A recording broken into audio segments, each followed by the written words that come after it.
बिस्मिल्लाहिर्रहमानिर्रहीम, अस्सलाम वालेकुम and a very good morning. और साथ साथ आपको जुम्मा भी बहुत बहुत मुबारक हो। मैं हूँ अर्मिला हसन। आपको क्या हुआ? मैं अखबार पढ़ रहा था। मैं हूँ इमरान हसन। इस उम्मीद और दुआ के साथ कि आप ठीक ठाक हैं और वीक का इख्तिताम करने वाले हैं। आगाज़ हम करते हैं, इख्तिताम भी हम करते हैं। खैर नहीं, इख्तिताम कुछ लोगों का कल होता है और कुछ लोगों का आज होता है। वेल, जुम्मा is a blessed day. I always say आज के दिन में रिलैक्स रहते हुए अपने पूरे वीक के स्केड्यूल पे तवज्जो देनी चाहिए कि आपने कौन से काम थे जो करने थे और कौन से काम थे जो नहीं कर पाए आप। हमारा प्रॉब्लम ये होता है कि हम ओवर थिंक बहुत करते हैं। पाकिस्तानी कौम उन कौमों में से है जो ओवर थिंकिंग में शायद सबसे आगे, हर वक्त कुछ ना कुछ सोचते रहते हैं। हाल में नहीं रहते, मुस्तकबिल में रहते हैं या पास्ट में रहते हैं।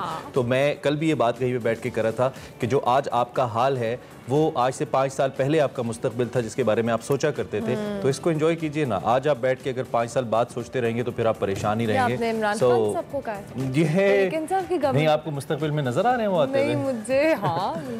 मुझे वो उनका तो पता नहीं, लेकिन पेट्रोल मुझे जरूर 180-85 पे जाता नजर आ रहा है। चले जनाब, आज जिस हवाले से तो हम बात करेंगे लेकिन क्योंकि आज बड़ा मैच है, बड़ा मैच 20 ओवर्स का होता है और उस मैच में आज पाकिस्तान और अफगानिस्तान आमने सामने होंगे। उसके लिए हम सब बहुत एक्साइटेड हैं। मैं तो चाहती हूँ कि पाकिस्तान जो कह लेना बैक टू बैक मैचेस जीते और आज अफगानिस्तान से भी सिर्फ पाकिस्तान खेलने आया हुआ है ना, बाकी कोई बात नहीं, घर से खेलने आए, हम भी तो खेलने ही आए थे। वैसे ज्यादा लोगों का ये कहना है, ज्यादा लोगों का ये मानना है जो लोग क्रिकेट देखते हैं कि अफगानिस्तान मैच जीतेगा। ये बहुत से लोग कह रहे हैं। वी सो डोंट वांट, हम बिल्कुल नहीं चाहते, अल्लाह न करे ऐसा हो। और मुझे उम्मीद है कि पाकिस्तान आज अपने भरपूर होमवर्क के साथ आएगा, सरप्राइज नहीं देगा हमें। और अफसोस की बात हुई है कि हमें अफगानिस्तान से खतरा हो रहा है इंडिया और न्यूजीलैंड को हराने के बाद। वैसे वाकई ये भी सोचने वाली बात है, लेकिन चले कोई बात नहीं। मैच के लिए दुआएं भी करेंगे, इस पे बात भी करेंगे, सियासत के हवाले से भी हमने आज डिस्कशन करनी है, सेगमेंट्स भी और आज इस्लाम के नुक्ते निगाह से भी खास सेगमेंट है आपके लिए। तो जनाब, सबसे पहले आगाज करते हैं आज की हेडलाइंस।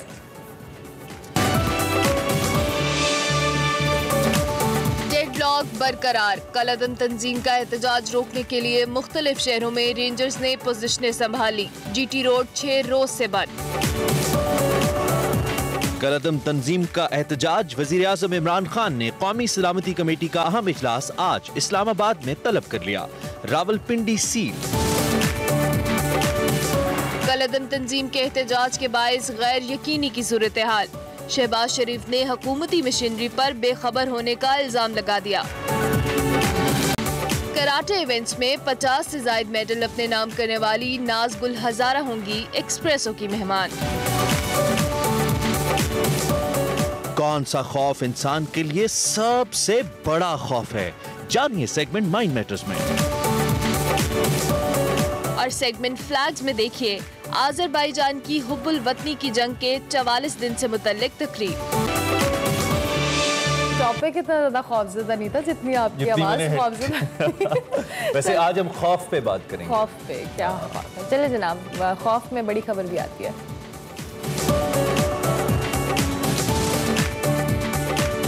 बिल्कुल एहतजाज की बात है, खौफ की है या नहीं। हुकूमत और कलादम तंजीम के दरमियान इस वक्त जो डेडलॉक है वो बरकरार है। सूरत हाल बदस्तूर कशीदा है, कुछ अच्छा नजर नहीं आ रहा फिलहाल। कलादम तंजीम अपने मुतालिबात पर डटी हुई है और इस्लामाबाद की जानिब जाने की कोशिश कर रही है। एहतजाजी मुजाहिरीन इस वक्त गुजरावाला पहुंच चुके हैं। जो ताज़ा तरीन अपडेट है उसको लेकर मुजाहिरीन को रोकने के लिए रेंजर्स और पुलिस एहलकारों ने दरियाए चनाब के नज़दीक वजीराबाद की सरहद पर अपनी पोजीशन संभाल रखी हैं। GT road no go area बन चुका है। ऐसा लगता है कि कोई घमसान करन पड़ने वाला है, खुदा न खास्ता। इस्लामाबाद से लाहौर तक जो जीटी रोड है वो पिछले 6 रोज से मुसलसल बंद है और इसमें जो मुल्हिका इलाके हैं उसमें निज़ाम ज़िंदगी मफलूज होकर रह गया। बिल्कुल, और गैर यकीनी सी सूरत हाल के बायस कारोबारी मराकज़ हों, दुकानें हों, रेस्टोरेंट और तालीमी इदारे भी बंद कर दिए गए हैं। ट्रेन सर्विस को भी मुअत्तल कर दिया गया है, जबकि कामुकी और जहलम तक मोबाइल सर्विस भी बंद कर दी गई है। जीटी रोड पर आमदोरफ्त बंद होने से जो शाय खुरनोश की किल्लत है वो भी पैदा हुई है, जिससे आवाम को शदीद परेशानी का सामना करना पड़ा है। जबकि हम रावलपिंडी में भी गुज़िश्ता 4 दिन से उसको सील किया गया है और सदर से फैजाबाद तक मरी रोड बंद कर दिया गया है। मुमकिन एहतजाज के पेश नज़र अहम मकामात पर रेंजर्स और एहलकार भी तैनात किए गए हैं, जबकि हुकूमत ने दो टोक अल्फाज में वाजे कर दिया कि जब तक कलअदम तंजीम के कारकुन सड़कें खाली नहीं करते मुज़ाकरात नहीं हो सकते और पुलिस एहलकारों को शहीद करने वाले मुजरिमों को इदारों के हवाले भी किया जाएगा। वज़ीर-ए-आज़म इमरान खान ने कलअदम जमात की गैर कानूनी सरगर्मियों के पेश नज़र कौमी सलामती कमेटी का अहम इजलास आज दोपहर 12 बजे तलब किया है, जिसमें कौमी सलामती से मुतल्लिक दीगर अमूर भी ज़ेर गौर आएंगे। और लाहौर में भी वज़ीर आला उस्मान बुज़दार की सदारत में अहम इजलास हुआ है, जिसमें सूबे भर में अमन-ओ-अमान की सूरत हाल का जायजा लिया जाएगा। बिल्कुल, और उस्मान बुज़दार साहब ने जी साफ साफ अल्फाज में पैगाम दिया है सीएम पंजाब ने कि किसी को कानून हाथ में लेने की इजाज़त हरगिज़ नहीं दी जाएगी और शरपसंद अनासर से सख्ती से निपटा जाएगा। दूसरी जानिब अपोजिशन लीडर शहबाज शरीफ साहब ने हुकूमती हिकमत अमली पर तनकीद करते हुए ये इल्ज़ाम लगाया है कि वफाकी वज़रा कलअदम TLP के मामले पर मुतज़ाद बयानात दे रहे हैं और सूरत हाल को कन्फ्यूज़ कर रहे हैं। उन्होंने ये भी कहा कि इस मामले के ऊपर हुकूमत को एक क्लियर स्टैंस लेना चाहिए था। वज़ीर-ए-आज़म इमरान खान के हवाले से ये भी कहा जा रहा है कि 2020 में TLP के साथ मुआहदे से लाइल्म थे। कुछ वज़रा कैसे बयानात दिए, इस पर भी शहबाज शरीफ साहब ने शदीद तनकीद की है और उन्होंने कल कहा कि यही इनका तर्ज़ हुकूमत है जिसके तहत ये चल रहे हैं। तो इस पर हम बात भी करेंगे, लेकिन यहाँ पर एक चीज़ जो बड़ी ज़रूरी है वो ये है कि हुकूमत ये सब इक़दामात इसलिए कर रही है कि अवाम के जानो माल का तहफ़्फ़ुज़ हो और अवाम का जो निज़ाम ज़िंदगी है पाकिस्तान का वो डिस्टर्ब ना हो। लेकिन सवाल ये कि निज़ाम ज़िंदगी तो इस वक्त भी शदीद मुतासिर है।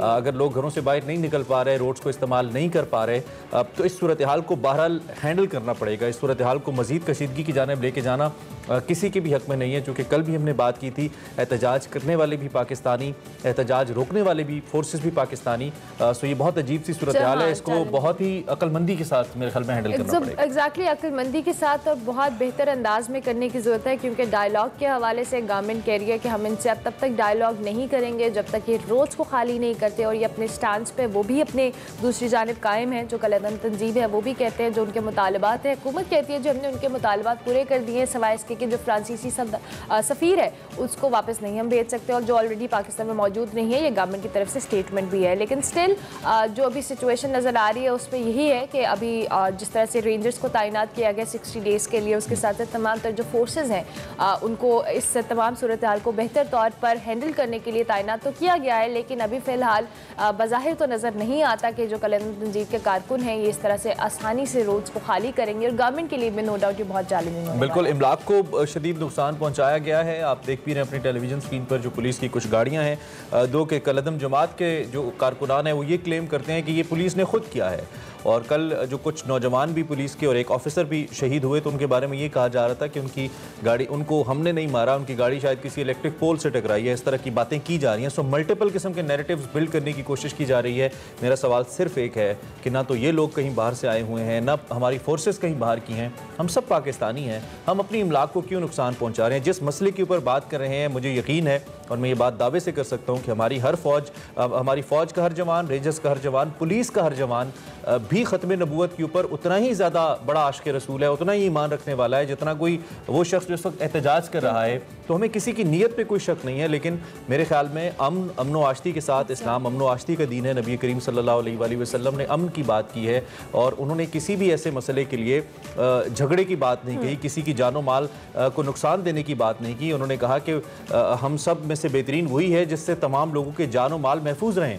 तो अगर आपकी वजह से किसी के जानो माल महफूज नहीं है या कुछ इनसिक्योरिटी हो रही है या इबहाम हो रहा है, क्योस हो रहा है पाकिस्तान में, तो आप इससे जिम्मेदार हैं, आप मुजरिम हैं, फिर आप किस तरीके से अपने आप को जस्टिफाई करेंगे? तो दोनों अतराफ से मेरे ख्याल में कुछ सूरत हाल को इस नहज पे लाना चाहिए कि सिलसिला ख़त्म हो और पाकिस्तान और पाकिस्तानी ख़ास तौर पे जो मरकज़ी पंजाब के इलाके हैं जिनका हम जिक्र भी कर रहे थे, वहाँ पे ये जो इतनी ज़्यादा टेंस सिचुएशन है किसी लिहाज से कंट्रोल में आए, ये बहुत ज़रूरी है। बहुत ज़रूरी भी है। और साथ साथ जब हम बात करें जिस तरह से एक पीस का मैसेज जाना चाहिए, हम किसी की भी वही बात की नीयत पे शक नहीं है, बट स्टिल जो एक मामला है उसको बेहतर अंदाज में सॉर्ट आउट होना चाहिए, क्योंकि जिस स्टेट में आप रह रहे हैं आप उस स्टेट की इमलाक को नुकसान पहुंचाएंगे, वहाँ पे लोग जो हैं वो सफ़र करेंगे, आपके सिक्योरिटी फोर्सेस के जो इदारे हैं वहाँ के लोग, अब जिस तरह से हम पुलिस एहलकारों की बात कर रहे थे वो शहीद हुए। अच्छा, इसमें अरमला हम अगर सोल्यूशन की बात करें, मेरे ख्याल में बहुत ज़रूरी ये है कि जितने भी मुख्तलिफ ओहदेदारान हैं मुख्तलिफ, उनको बीच में आना चाहिए, जिम्मेदारान को। ताहिर अशरफी साहब हैं हमारे साथ। जी बिल्कुल, चले हम हाफिज़ साहब से ज़रा बात कर लेते हैं। वज़ीर आज़म के मुआवने ख़ुसूसी भी हैं, मजहबी हमांगी के ऊपर इनका पोर्टफोलियो ही बड़ा इंपॉर्टेंट है इस सूरत हाल को लेकर। हाफिज़ साहब बहुत शुक्रिया आपने ज्वाइन किया, और इसका हल मुझे तो इसके अलावा और कुछ नहीं नज़र आता कि जितने भी बुजुर्गान हैं, जितने भी बड़े हैं, वो साथ बैठें और उनको हुकूमत एतमाद में ले, न कि मॉब को केटर करने की कोशिश करें। मॉब्स तो कभी भी केटर नहीं हो सकते। तो क्या बड़ों के साथ कोई बात हो रही है? आपका भी एक हल्का अबाब है, कोई आप अपना असर रसूख इस्तेमाल कर रहे हैं इस मामले को सर सेटल डाउन करें? क्यों नहीं हो पा रहा है ये हाफिज़ साहब? बिस्मिल्लाहिर्रहमानिर्रहीम नहमदुहु व नुसल्ली व नुसल्लिमु अला रसूलिहिल करीम।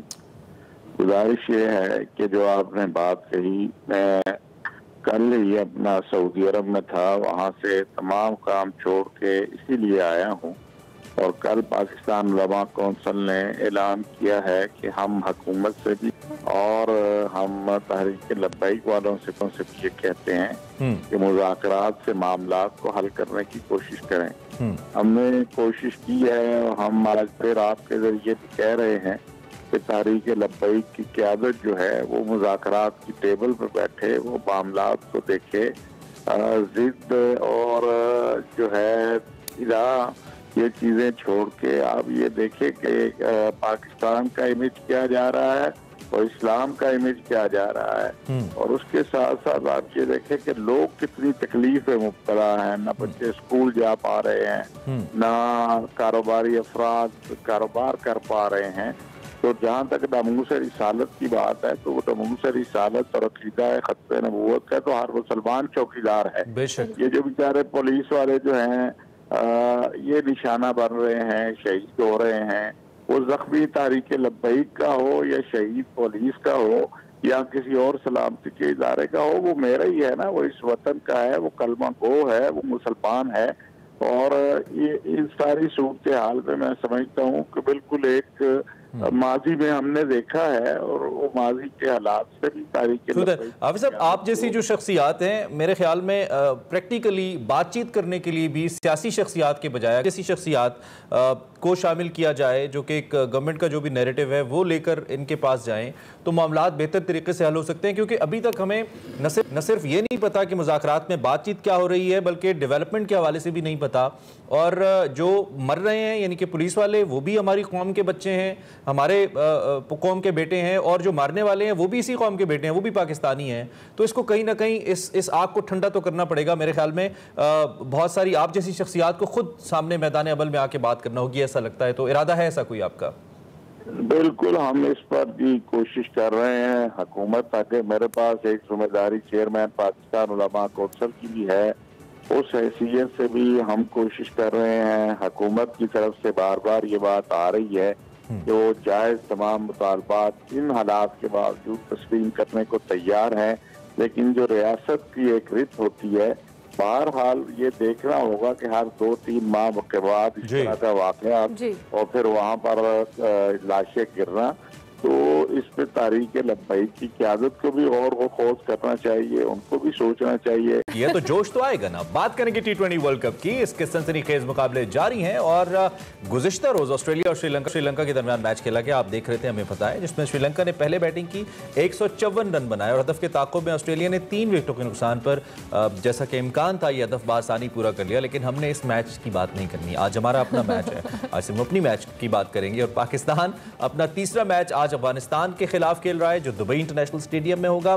भारत और न्यूजीलैंड को शिकस्त देने के बाद कौमी टीम के जो सेमीफाइनल में पहुंचने के इम्कान हैं वो रोशन है। ताहम आज के मैच को अरमला हसन जीतना इसलिए ज़रूरी है क्योंकि एक मोरल बूस्टर होगा और उसके साथ साथ बड़ी इंपॉर्टेंट टीम कंसिडर की जा रही है बांग्लादेश, जो अफगानिस्तान है। सो हमें लग रहा है कि हम अगर इससे जीते तो फिर शायद हम ज़्यादा स्मूथ चल पाएंगे। लेकिन यूए की कंडीशंस में अफगानिस्तान को जो कह लें खतरनाक तस्वर किया जा रहा है। अफगानिस्तान ने वार्म अप मैच में दफाई चैंपियन वेस्ट इंडीज़ को बासानी शिकस्त दी थी, फिर स्कॉटलैंड को ग्रुप 2 के मैच में 130 रन के बड़े मार्जिन से शिकस्त दी थी। और अफगानिस्तान के जो स्पिनर्स हैं मुजीबुर रहमान और राशिद खान, वो बैटर्स को परेशान तो कर रहे हैं, जबकि बैटिंग में हजरतुल्लाह ज़ज़ई की बात करें, मोहम्मद शहजाद और असगर अफगान जो हरीफ बॉलर्स के लिए मुश्किलात खड़ी कर रहे हैं। और पाकिस्तान का जो आज मैच होने वाला है, इस हवाले से हम बात करते हैं। मिर्ज़ा इकबाल बेग हमारे साथ वक्त मौजूद है। मिर्जा साहब बहुत शुक्रिया, and a very good morning. आज बड़ा मैच है और बड़ा मैच 20 ओवर्स का 20 ओवर्स का जो आज ये मैच होने वाला है पाकिस्तान के लिए नो डाउट एक अच्छी कंडीशंस है कि हम ये मैच जीत जाए तो एक प्लस पॉइंट है ऑब्वियसली, क्योंकि हमने इंडिया और जिस तरह से न्यूजीलैंड को शिकस्त दी है सेमीफाइनल्स में जाने के इम्कान तो रोशन है। लेकिन आज का मैच कितना इंपॉर्टेंट है पाकिस्तान के लिए जीतना?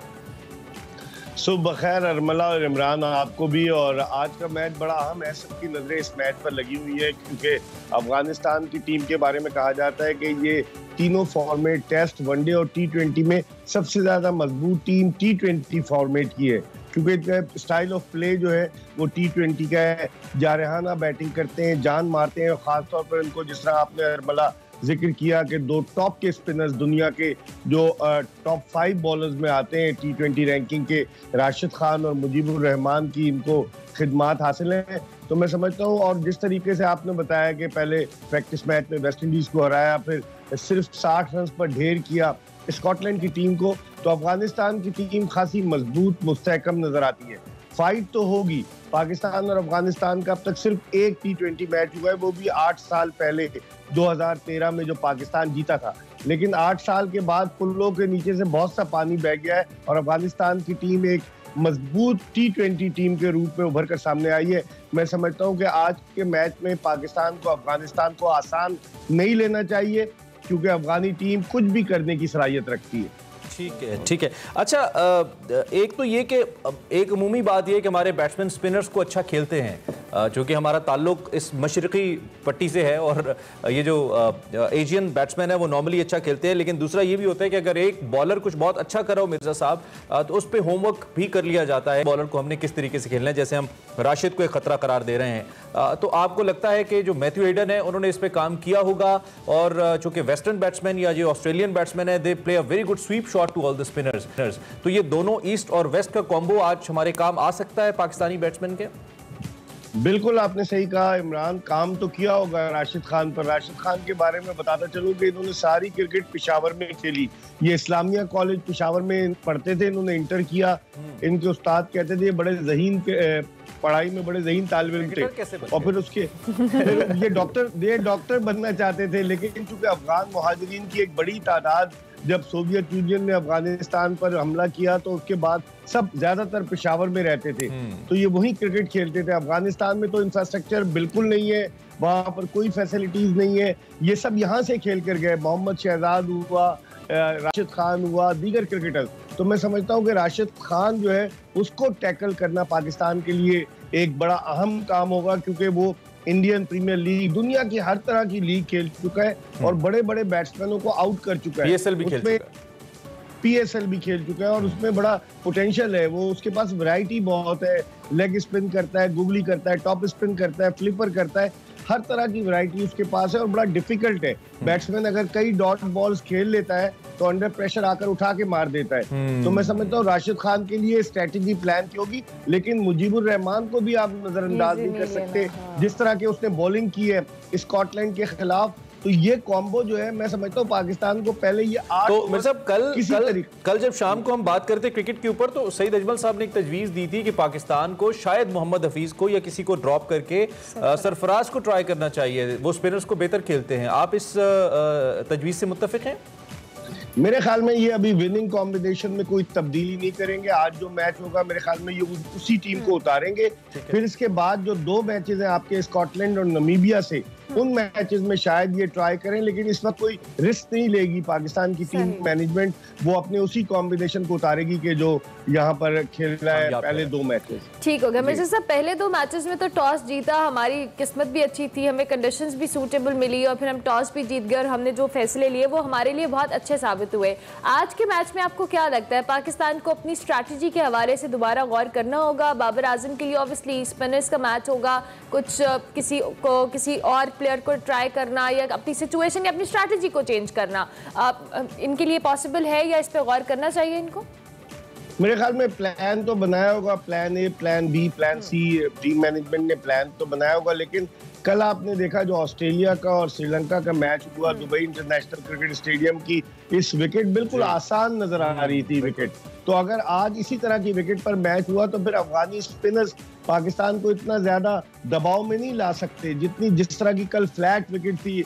आप देखें किस तरीके से रन स्कोर हो रहे थे। तो अब देखते हैं ये कि पाकिस्तान की हिकमत अमली क्या होती है। एक वीक लिंक है पाकिस्तान की टीम में, मैं समझता हूँ वो हसन अली की सूरत में कि वो परफॉर्म उस तरह से नहीं कर पा रहे जिस तरह करना चाहिए। क्या उनकी जगह किसी स्पिनर को शामिल किया जाता है, नवाज को, या फिर हसन अली की जगह ये मोहम्मद वसीम जूनियर को लेकर आते हैं जो बैटिंग भी बड़ी अच्छी कर लेते हैं। लेकिन देखना पड़ेगा मोहम्मद वसीम जूनियर वैसे ले आए शायद अफगानी प्लेयर्स के साथ उनका स्टेमिना मैच कर जाए, बिकॉज वो भी हमारी ट्राइबल बेल्ट्स हैं, तो जरा तगड़े प्लेयर हैं हमारे मोहम्मद वसीम। बिल्कुल बिल्कुल, वो शुमाली वजीरिस्तान से उनका ताल्लुक, तो यकीनन वो यंग है, 20 साल का है, मेरे ख्याल में वो चक्के वक्के भी बड़े लगाता है। आपने कश्मीर प्रीमियर लीग में देखा होगा, बॉलिंग में बड़ी इनिंग हमारी मॉर्निंग में होगी, दूसरी इनिंग हम शाम में आपके साथ खेलेंगे, जो हम टेलीविजन पे हमारी इनिंग चल रही होती है। Thank you very much, toss कर लीजिएगा पहले। श्योर मेरे साहब, thank you very much for joining us morning, have a good day जी, बहुत शुक्रिया। मेरे साहब हमारे साथ ब्रेक लेंगे, ब्रेक के बाद हाजिर होंगे, आप देखते रहिए एक्सप्रेसो।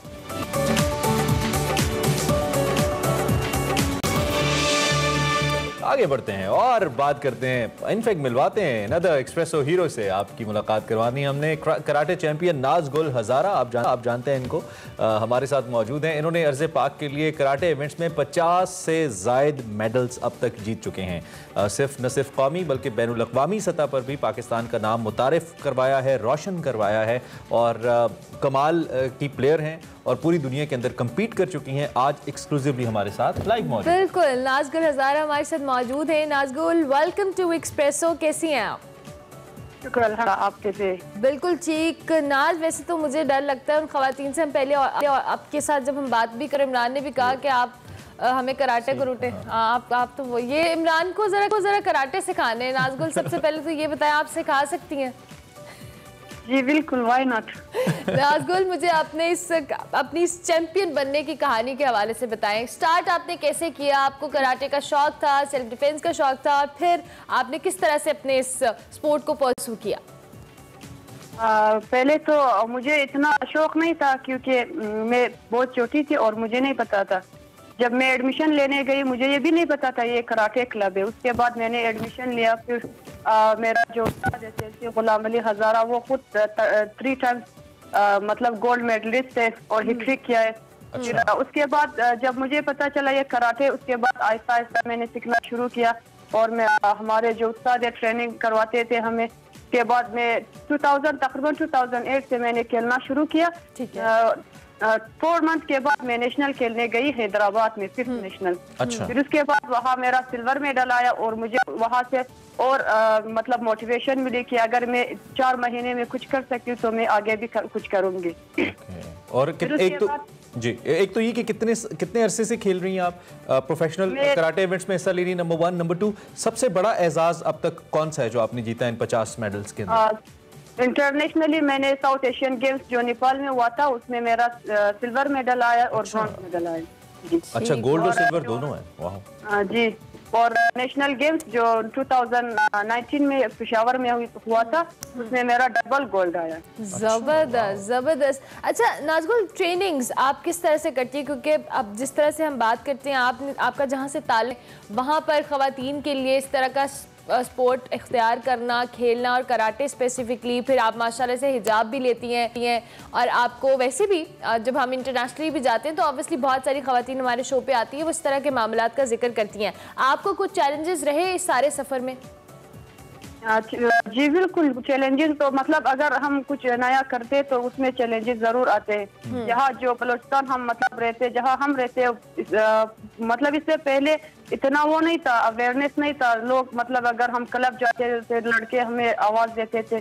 फिर उसके बाद मतलब इंटरनेशनली हम जाते, हिजाब भी हम अपना वो रखते, इसलिए फिर लोग हमें बहुत तनकीद करते हैं कि लड़कियां है, लड़कियां क्यों क्लब जाती है, लड़कियों को घर का काम करना चाहिए, ये वो। फिर हमारे जो उस्ताद है माशाल्लाह, उस्ताद गुलाम अली हज़ारा, फिर उनका हमेशा हमें मोटिवेट करते थे कि ये मत सुनो, मतलब लोगों की बातें मत सुनो, कि अगर वो लोग कहते हैं कि आप लोग सिर्फ घर के काम के लिए है, तो आप लोग मतलब अपने जहन में ये जगह ना दे। फिर हमें मोटिवेट करते थे और उनकी मोटिवेशन की वजह से फिर हम लोग इतने आगे निकल। तो ये जो आवाज देते थे इनमें से एक दो को पटक देना था आपने? आप तो चैंपियन है कराटे की, तो हो जाता कुछ? नहीं, कभी हुआ? तरह नहीं, मतलब हाँ हुआ तो है, लेकिन मतलब ज्यादातर हम अनसुनी करते हैं बात को, क्योंकि हर बात पे जो इग्नोर ही करना चाहिए। That's really good, that's why आप इग्नोर करती नहीं, अपने गोल की तरफ बढ़ती रही, इसीलिए आप माशाल्लाह एक चैंपियन के तौर पे आज हमारे सामने और पूरी कौम के सामने बैठी हैं नेशनल टेलीविजन के ऊपर। तो आपने अपने चैलेंजेस तो हमें बताए, आप हम मौजूदा किस इवेंट के ऊपर आप काम कर रही हैं जो मुस्तकबिल में आने वाला है, और जाना कहाँ तक है, गोल्स क्या हैं आपके पाकिस्तान को लेकर? अभी रिसेंटली तो हमारी जो नेशनल हुई थी क्वेटा में 7 to 10 अक्टूबर, उसमें मेरा गोल्ड आया है। और हम मतलब अगर इस तरह नहीं है, अगर कोई इवेंट ना हो, हम ट्रेनिंग ना करें या एक्सरसाइजेज ना करें, हम एक्सरसाइजेज भी करते, उसके साथ साथ कराटे ट्रेनिंग भी करते, ताकि हम मतलब जब कोई टूर्नामेंट या चैंपियनशिप करीब आते हैं तो उसके लिए हम ऑलरेडी फिट रहे, तो इसलिए हम हमेशा ट्रेनिंग में रहते। जबरदस्त। अच्छा, अब नाज़गुल अपनी ट्रेनिंग के हवाले से बताएं, किस तरह की ट्रेनिंग होती है, फिजिकल स्ट्रेंथ कितनी मैटर करती है, और आप कहाँ पर ट्रेनिंग करती हैं अपने इलाके में? अभी हमारा तो क्लब एकेडमी है हजारा शुक्रखान कराटे के नाम से, हम वहाँ ट्रेनिंग करते हैं। और मैं वाबड़ा से खेलती हूँ। जब हमारा कैंप लग जाता है फिर हमें मतलब वाबड़ा कैंप जाती हूँ, वहाँ मैं तकरीबन 4 सेशन करती हूँ। मैं 2 काता की भी ट्रेनिंग करती हूँ, कुमिते की भी। काता मतलब इमेजिनरी जो फाइट होती है, और कुमिते की जो फाइट है वो उसकी भी ट्रेनिंग करती हूँ। मतलब अगर सुबह के टाइम 2 काता और कुमिते की ट्रेनिंग होती है वो मैं करती हूँ, अगर शाम के टाइम काता और कुमिते की ट्रेनिंग होती वो मैं करती हूँ। बड़ा हार्ड आपका, बड़ा टफ स्केड्यूल है आपका। अब ये जो आपके जो कोच हैं ये तो मेल हैं। मेल जो ओबियसली प्लेयर्स होते हैं उनकी स्ट्रेंथ भी ज़्यादा होती है, उनका स्टेमिना भी डिफरेंट होता है फीमेल से, तो ये आपको बड़ा टफ टाइम मिलता होगा ट्रेनिंग की। हम कुछ वीडियोस देख रहे हैं आपकी, या मैनेज हो जाता है कोच के साथ इस तरह? क्योंकि हम शुरू से हम इस तरह मतलब माहौल में ट्रेनिंग करते आए हैं, तो हमें इतना फर्क नहीं पड़ता, चाहे मेल ट्रेनिंग करवा ले या फीमेल, मतलब हमारे लिए। तो ये तो एक बड़ी दिलचस्प, जैसे अरमला ने आपसे पूछा अपनी ट्रेनिंग के हवाले से, तो उसमें आपकी डाइट भी बड़ी दिलचस्प इन अ सेंस कि एक जानिब आपको फिट भी रहना है, वेट आपने बढ़ने नहीं देना, दूसरी जानिब आपको ताकत भी चाहिए, यानी कि हेल्दी भी रहना है। तो ये दोनों चीजें कैसे बैलेंस होती हैं डाइट के पॉइंट ऑफ व्यू से? पर्सनली मैं कोई मतलब डाइट वाइट उस पर मैं ज्यादा ध्यान नहीं देती, क्योंकि मैं जितनी ट्रेनिंग 4 सेशन पर डे में जो 4 सेशन ट्रेनिंग करती हूँ उसमें मतलब मुझे जो अच्छा लगे वो मैं खाती हूँ। ठीक हो गया, जबरदस्त। नाज़गुल, कोई छोटा सा मैसेज हमारे देखने वालों के लिए जो आपको इस वक्त देख रही हैं, यंगस्टर्स को? यस, मेरा मैसेज ये है कि अगर मतलब आजकल जो लोग स्पोर्ट्स नहीं करना चाहते या नहीं करते, उन लोगों को मेरा मैसेज ये है कि आप लोग कम से कम एक्सरसाइज करें। अगर आप लोग स्पोर्ट्स नहीं आगे लेना मतलब नहीं जा सकते स्पोर्ट्स में, तो आप फिजिकल एक्टिविटी जरूर रखें। ठीक हो गया, thank you very much Nazgul, बहुत शुक्रिया कि आप आई हैं, and we wish you very best of luck कि आप आगे बढ़ें और पाकिस्तान का नाम रोशन करें, और बहुत सारे और मेडल्स भी हैं। ओलंपिक्स में जीत के आए आप गोल्ड, फिर हम आपको स्टूडियो में बुलाएं और आप आती रहे हमारे शोज के अंदर। Thank you very much. Nazgul Hazara हमारे साथ मौजूद थी। अभी हम एक लेंगे, ब्रेक के बाद हाजिर होंगे। आप देखते रहिए एक्सप्रेसो।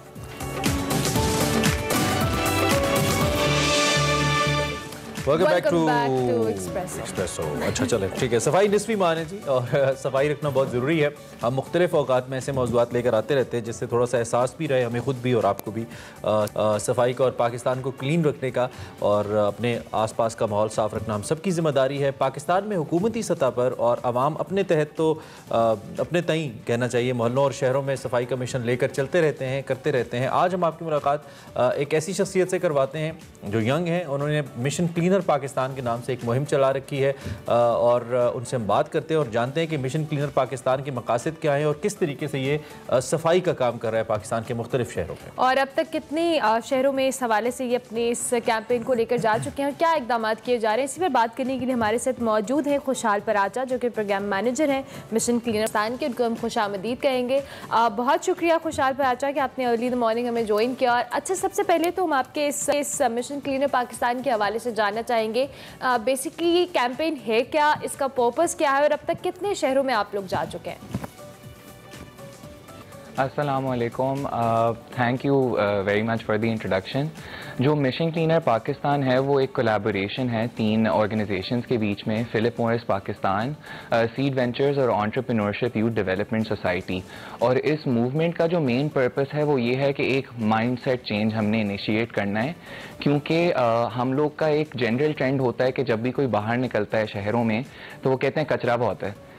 कचरा तो बहुत है लेकिन उसको सॉल्व करना है, करेक्ट। तो हम कहते तो बहुत हैं लेकिन हम जाकर वो एक चीज़ नहीं करते कि जी कचरा उठा लें। तो हमने ये एक मूवमेंट इनिशिएट की कि हम वॉलंटियर ड्राइव्स करें जहाँ पे हमारी यूथ एक्टिवेट हो, वुमेन एक्टिवेट हो, और वो आकर हमें मदद करें क्लीन अप करने के लिए स्पेसिफिक एरियाज जिन पे बहुत इम्पैक्ट हुआ हुआ है आजकल के ज़माने में।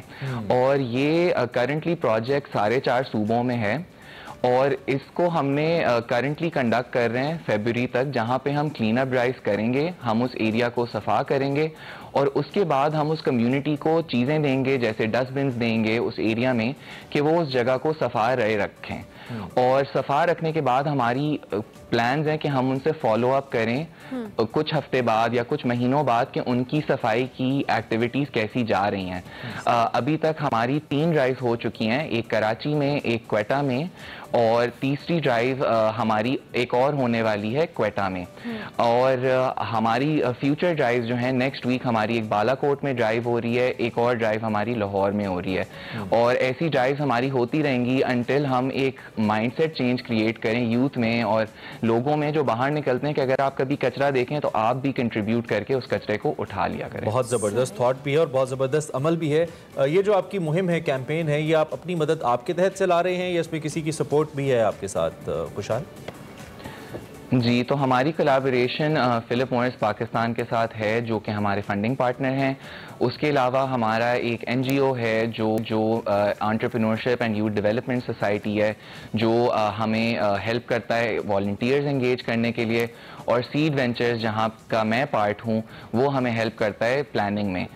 तो हमारे चारों सूबों में बहुत टैलेंटेड हमारे ऑफिसर्स हैं जो काफ़ी पैशनेट हैं और वो इन ड्राइव्स को कोऑर्डिनेट करते हैं। और अभी तक वो 650 वॉलंटियर्स को एक्टिवेट कर चुके हैं और हमारा प्लान है हम 3000 से ज़्यादा वॉलंटियर्स को इन 4 महीनों में एक्टिवेट करें और हमारा प्लान है कि हम इसके बाद भी एक्टिवेट करते रहें। ठीक हो गया। खुशहाल, नॉर्मली दुनिया भर में तो जो भी इस तरह के मामलात होते हैं, जब सफाई के हवाले से कोई कैंपेन चलती है, कचरा इकट्ठा किया जाता है तो उसको रिसाइकिल किया जाता है।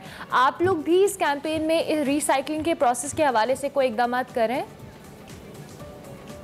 बिल्कुल, तो हमारा यही गोल था कि अगर हम एक जगह को सफा करें तो यूजुअली क्या होता है कि वो सारा कचरा लैंडफिल में चला जाता है जो कि प्रोडक्टिव भी नहीं है और ये सिस्टम पे और स्ट्रेन लाता है। तो हमारा ये प्लान था कि जब हम कलेक्शन ड्राइव करें तो हम जितना पॉसिबल हो सके जो ट्रैश रिसाइकल हो सकता है उसको हम रिसाइकलिंग सेंटर्स पे सेंड करते हैं। हमारे पास रिसाइकलिंग पार्टनर्स ऑन बोर्ड हैं हर सूबे में जो हमारी इस चीज़ में मदद भी करते हैं और वो हमारे साथ कोलैबोरेट भी करते हैं कि वो इतने पैशनेट हैं इस बारे में कि उनकी कोशिश रहती है कि वो भी रिसाइकिल करें। और जो कचरा रिसाइकिल नहीं हो सकता हम उसके एवेन्यूज ढूंढते हैं जहाँ से हम उसके आर्ट बना सकें, एक्टिविटीज़ कर सकें, बेसिकली कोई भी तरीका कि जो हमने कचरा कलेक्ट किया है वो वापस हम उठा के कहीं और ना मूव करते हैं। तो ये करंटली हमारा सिस्टम है और ये इंशाल्लाह चलता रहेगा आगे भी। इसमें किस हद तक, एक तो आप बताएं आप कामयाब रहे हैं और दूसरा इस तरह की जो वेस्ट ड्राइव्स होती हैं ये चलाई जाती हैं पाकिस्तान में भी दुनिया भर में भी। अगर मैं आपसे ये पूछूं कि आपकी जो ड्राइव है ये कैसे डिफरेंट है बाकी ड्राइव से, तो how would you elaborate this? Definitely, तो अभी तक हमने 1500 किलो ट्रैश कलेक्ट किया है जो कि अगर देखा जाए तो काफ़ी छोटा फुटप्रिंट है।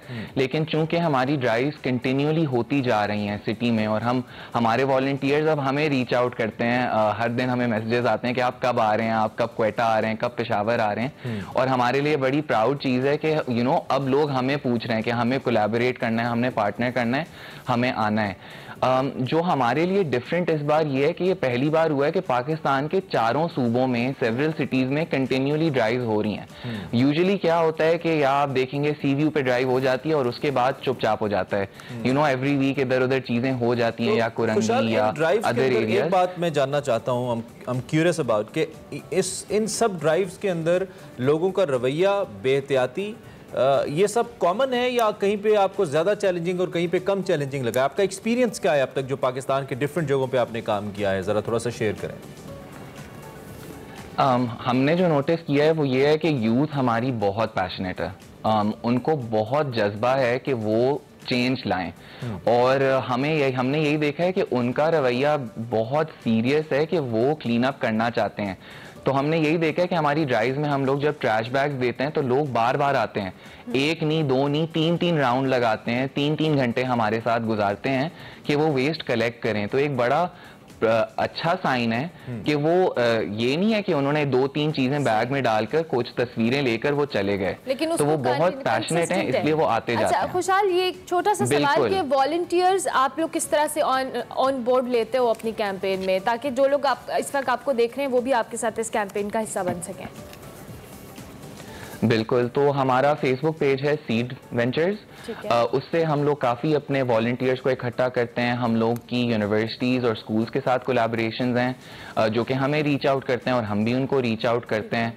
और लास्टली हमारी ढेर सारी ऑर्गेनाइजेशंस के साथ है अग्रीमेंट्स, जैसे कि पाकिस्तान में कराची में ट्रैश इट है या लाहौर में गार्बेज कैन है, जिनके अपने भी नेटवर्क में ढेर सारे लोग हैं जो बहुत इंटरेस्टेड हैं हेल्प आउट करने में, तो वो भी हमारी हेल्प करते हैं वॉलंटियर्स का। ये बहुत अच्छी कैंपेन है, और इसमें एक आइडिया ये भी हो सकता है कि मुख्तलिफ स्कूल्स, कॉलेजेस, यूनिवर्सिटीज़ खुद से जो टीचर साहिबान हैं वो अगर एक दिन डेडिकेट कर दें महीने के अंदर अपने बच्चों को साथ लेकर किसी एक स्पेसिफिक एरिया के अंदर उसको क्लीन करने में, तो everyone can play a part. बहुत शुक्रिया Khushhal, it's amazing to see you guys and to know. और ये सीड्स वेंचर जो है ये WTO के साथ भी, इनका वर्ल्ड टॉयलेट ऑर्गेनाइजेशन के साथ भी ये लोग काम कर रहे हैं। सो ओवरऑल बिल्कुल बिल्कुल थैंक यू वेरी मच खुशहाल, बहुत शुक्रिया कि आपने एक्सप्रेसो में ज्वाइन किया and wish you very best कि आप जिस मिशन पे हैं आप उसमें कामयाब हो। अभी हम एक ब्रेक लेंगे, ब्रेक के बाद हाजिर होंगे, आप देखते रहिए एक्सप्रेसो। एक्सप्रेसो में आपको एक बार फिर से खुशामदीद। अब जिक्र करेंगे अपने ब्रदर मुल्क अज़रबैजान का, जिसने हाल ही में अपनी हुब्बुल वतनी की शानदार मिसाल कायम की और आर्मीनिया को जंग में हराया। इस हुब्बुल वतनी के हवाले से एक ज़बरदस्त तकरीब का एहतमाम अज़रबैजानियन एम्बेसी की जानिब से किया गया इस्लामाबाद में, और एक तस्वीरी नुमाइश की गई। उसमें मुख्तलिफ तस्वीर रखी गई जो कि दिखा रही थी कि किस तरीके से अज़रबैजान ने इस जंग में कामयाबी हासिल की। सना मायूं फ्लैग्स में वही तकरीब हमें आज दिखा रही।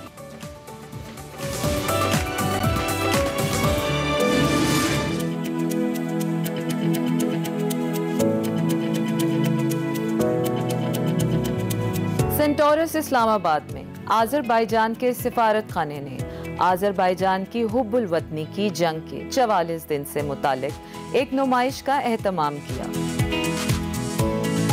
मुख्तलिफ शोबों से ताल्लुक़ रखने वाले लोगों की बड़ी तादाद ने नुमाइश का मुशाहिदा किया। आज़रबाईजान के सफ़ीर खज़र फरहादोव ज़ायरीन का इस्तकबाल किया और उन्हें हुब्बुल वतनी की जंग की नुमाया खुसूसियात से आगाह किया। मेहमानों ने आज़रबाईजान की बहादुर अफवाज की जद्दोजहद को उजागर दिखाना मकसूद था। अस्सलाम वालेकुम, दिस इज सना हुमायूं और फ्लैक्स के एक और मज़ेदार एपिसोड में आपको खुशामदीद कहती हूँ। और आज मैं जहाँ मौजूद हूँ वहाँ पर ऑर्गेनाइज किया गया है आज़रबाईजान एम्बेसी की तरफ से एक ज़बरदस्त एग्जीबिशन, और ये एग्जीबिशन ऑर्गेनाइज किया गया है सेंटोरस मॉल में। इस एग्जीबिशन को ऑर्गेनाइज करने का मतलब है अपनी 44 दिन की वो फतेह मनाना जो कि आर्मीनिया और आज़रबाईजान के दरमियान वॉर छिड़ी थी।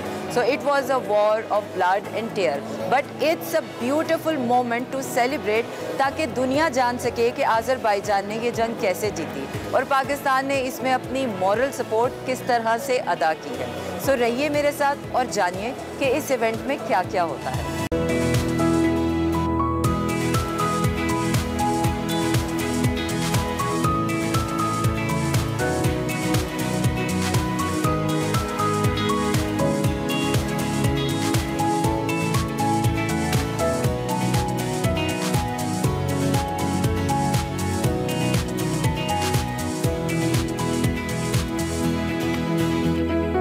इस वक्त मौजूद हूँ खज़र फरहादो के साथ जो कि आज़रबाईजान के एम्बेसडर हैं इन पाकिस्तान। तो आइए इनसे जानते हैं कि ये सारा इवेंट किस सिलसिले में ऑर्गेनाइज किया गया है। योर एक्सीलेंस जनाब सफ़ीर, हमें वक्त देने के लिए बहुत शुक्रिया। सबसे पहले ये बताएं कि इस इवेंट को करवाने का मकसद क्या है। हमने ये खास तकरीब 44 दिनों पर मुश्तमिल आज़रबाईजान की आर्मीनिया के खिलाफ जंग जीतने की खुशी पर मुनक़्क़िद की है। इस जंग में हम आर्मीनिया से 30 साल बाद अपना इलाका वापस लेने में कामयाब हुए हैं। नगोर्नो कराबाख का रकबा आज़रबाईजान का 12% इलाका है। पाकिस्तान ने हमारी जंग में भरपूर इखलाकी हिमायत की थी। Circulate informations among the Islamabadians, among Pakistanis also. Thank you. So I must congratulate you first of all for the welcome in Pakistan. You have just arrived. And, आपको बहुत मुबारक हो। जिस जज्बे और इस्तेहकाम के साथ आप लोगों ने ये जंग लड़ी, आप लोग तारीफ के मुस्तहिक हैं। मैं आपको पाकिस्तान में खुश आमदीद कहूँगी। आप बिल्कुल हाल ही में पाकिस्तान तशरीफ लाए। Thank you very much. Thank you very much. It was we waited for these territories get liberated more than 30 years. आपका भी शुक्रिया। हमने तकरीबन 30 साल बाद ये इलाका आज़ाद करवाया है। इससे पहले हमने आर्मीनिया के साथ ये मामला बातचीत के जरिए हल करने की भरपूर कोशिश की। मैं आपको बताना चाहता हूँ कि अक़वाम मुत्तहिदा में 4 करारदादें हैं जिनमें ये डिमांड की गई थी कि आर्मीनिया की अफवाज फ़ौरन वो इलाका खाली कर दें, लेकिन उन्होंने इस पर अमल नहीं किया। हमारी आज़ादी के बाद से आज दिन तक पाकिस्तान का ताउन हमें हासिल रहा है। अक़वाम मुत्तहिदा में पहली करारदाद भी पाकिस्तान की मदद और हिमायत के साथ मंजूर करवाई गई थी। पाकिस्तान और आज़रबाईजान के ताल्लुकात बहुत करीबी हैं। Council was adopted by initiative, by support and by chairmanship of Pakistani representative. It is a historical moment also within our bilateral relations. इस पूरी जद्दोजहद में आपको पाकिस्तान का किरदार और सपोर्ट कैसा लगा? Pakistan always with us in everywhere in bilateral relations in also in Pakistan और आज़रबाईजान के ताल्लुकात बहुत गहरे और दोस्ताना है। शुरू से ही हमें हर मामले पर पाकिस्तान की सपोर्ट हासिल रही है। पाकिस्तान ने हर मामले पर हमारा साथ दिया है, चाहे वो अंदरूनी चैलेंजेस हों या बैरूनी। पाकिस्तान की सपोर्ट हमें हासिल रही है। OIC हो या अक़वाम मुत्तहिदा, पाकिस्तान ने कभी हमारा साथ नहीं छोड़ा। जंग में भी और जंग से पहले भी पाकिस्तान हमारी हिमायत करता रहा है। पाकिस्तान की पार्लियामेंट ने भी आर्मीनिया की जानिब से कराबाख में जारी नस्ल कुशी के खिलाफ आवाज़ बुलंद करने में हमारा साथ दिया था। पूरी दुनिया को इस वक्त ये बताना बहुत ज़रूरी था कि मुतनाज़े इलाके की असल हकीकत क्या है। पाकिस्तान की तरफ से जारी करदा बयानात, तकारीरें और तमाम काविशों की हम बहुत कदर करते हैं। in Azerbaijan's occupied territories and from during the war also the statements, the support from Pakistan side to the just position of Azerbaijan, which based on the international law, highly appreciated. इस पूरे तनाज़े में आपको दुनिया की support कैसी लगी? Taking into account that UN Security Council resolutions. मैंने आपको पहले भी बताया कि UN सिक्योरिटी काउंसिल की 4 करारदादें मौजूद हैं। UN सिक्योरिटी काउंसिल वो इदारा है जिसका मकसद दुनिया में अमन को बरकरार रखना है। हमें 30 साल का लंबा अरसा लगा इस तनाज़े को हल करने में, और वो भी जंग के जरिए। बहुत कम ममालिक ही ऐसे थे जो हमारे सही नज़रिए को सपोर्ट कर रहे थे। Approved our just position and will liberate our territories. That's in brief I can say in diplomatically. अब मैं जानना चाहूँगी कि आप मसला कश्मीर पर क्या नज़रिया रखते हैं। कई दिहाइयों से यह मसला हल नहीं हो पा रहा। मसला कश्मीर पर आप क्या कहते हैं? Yes, I always say that what makes our positions. मैं ये समझता हूँ कि दुनिया में हर मसला बैनुल-अक़वामी क़वानीन को मद्देनज़र रखते हुए हल होना चाहिए। आज़रबाईजान OIC में कश्मीर कॉन्टैक्ट ग्रुप का रुकन है। आज़रबाईजान मसला कश्मीर पर पाकिस्तान की हिमायत करता है। हम ये समझते हैं कि मसला कश्मीर का हल बैनुल-अक़वामी इदारों की करारदादों के मुताबिक होना चाहिए। मसला कश्मीर पर आज़रबाईजान की हिमायत हमेशा पाकिस्तान के साथ रहेगी। With Pakistan. And I would like to know now how. मुझे ये बताएं कि जंगज़दा इलाकों में लोग अब कैसा महसूस कर रहे हैं? क्या वो इस डिप्रेशन से बाहर आ चुके हैं? War they have been battling with. Psychological background after post-war. जी हाँ, जंग के बाद लोग दिमागी तौर पर थोड़ा डिस्टर्ब हैं, लेकिन मैं ये ज़रूर कहूँगा कि वहाँ के लोगों का मोराल बहुत हाई है।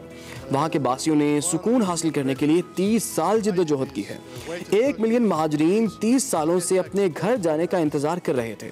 कुछ लोग तो आज़ादी का इंतज़ार करते करते इस दुनिया से भी चले गए। ये दिन देखने के लिए वहाँ के लोगों ने बहुत मुश्किलात झेली हैं। मैं पूरे पाकिस्तान की तरफ से आज़रबाईजान और वहाँ के लोगों को मुबारकबाद देना चाहूँगी। अब मैं चाहूँगी कि आप मुझे इन तस्वीरों के बारे में बताएं जो यहाँ डिस्प्ले की गई हैं। It is our Agadan district, which was under occupation for 30 years. ये वो इलाका है जिस पर 30 सालों से आर्मीनिया काबिज था। ये देखें, आर्मीनिया ने वहाँ मसाजिद का क्या हाल कर रखा था। ये हमारी पाक इबादत गाहों में नापाक जानवरों का गोश्त रखा करते थे। They use our mosques for bones of pigs and cows. They left only this just for from the point of military operations, just for orientation. ये तस्वीर डिस्प्ले करने का मकसद वहाँ पर जारी जालिम मिलिट्री ऑपरेशंस को जाहिर करना था। आर्मीनिया की फौज ने यहाँ बहुत बर्बादी की। हमने ये तस्वीरें इसलिए संभाल रखी हैं ताकि हम दुनिया को हकीकत के बारे में बता सकें। They ruined this mosque also. ये देखें किस तरह वहाँ बर्बादी की गई। ये मस्जिद आर्मीनियन अफवाज ने शहीद कर दी थी। मैं आपको बताना चाहूँगा कि पूरे काराबाग के इलाके में 60 से ज़्यादा मसाजिद को शहीद किया गया। जिस तरह मैंने पहले बताया कि वो लोग मसाजिद में नापाक जानवरों का गोश्त रखा करते थे। वो लोग ये सिर्फ इसलिए करते थे ताकि मुसलमानों की तजलील की जा सके। आर्मीनियन हमारा इस्लामी मुआशरा ख़राब करना चाहते थे। ये तो सिर्फ मसाजिद हैं, उन्होंने बेहद तबाही की है। यहाँ की सकाफत ही नहीं बल्कि यहाँ का इंफ्रास्ट्रक्चर भी बर्बाद करके रख दिया था। ये तस्वीर देखें, ये गांजा शहर की है। ये हमारा दूसरा सबसे बड़ा शहर है। ये बहुत तारीखी शहर है। इसका क्या हाल कर दिया आर्मीनिया ने। गांजा शहर में मारूफ शायर निज़ामे गांजवी की पैदाइश हुई थी। आर्मीनियन अफवाज ने इस शहर को भी तबाह करके रख दिया। बेशुमार लोगों ने इस बर्बरियत की जद में आकर अपनी जानों की कुर्बानी दी। एक हमले में 30 लोग मारे गए, जिनमें ज्यादा तादाद बुजुर्गों और बच्चों की थी। Thank you very much, Your Excellency. It has been. मुझे खुशी है कि इस आसाब की जंग में आप लोग साबित कदम रहे। जीत उसी की होती है जो हक पर होता है। The righteous has to be victorious. We would like having this exhibition. We would like the world. जी बिल्कुल, ये इवेंट और आपके चैनल के जरिए मैं इस्लामाबाद और पूरी दुनिया के लोगों को हकीकत बताना चाहता हूँ कि असल में क्या हुआ था। पाकिस्तान के लोग तो हकीकत से रूशनास हैं, लेकिन दुनिया को ये जानने की ज़रूरत है कि असल तनाज़े की वजह क्या थी। किस तरह आर्मीनियन अफवाज काराबाग में नस्ल खुशी कर रही थी। What happened in reality? What was happened? What was the ethnic cleansing that carried out by Armenia against Azerbaijan population? मैं उम्मीद करती हूँ कि इसी तरह एक दिन मसला कश्मीर भी हल हो जाएगा।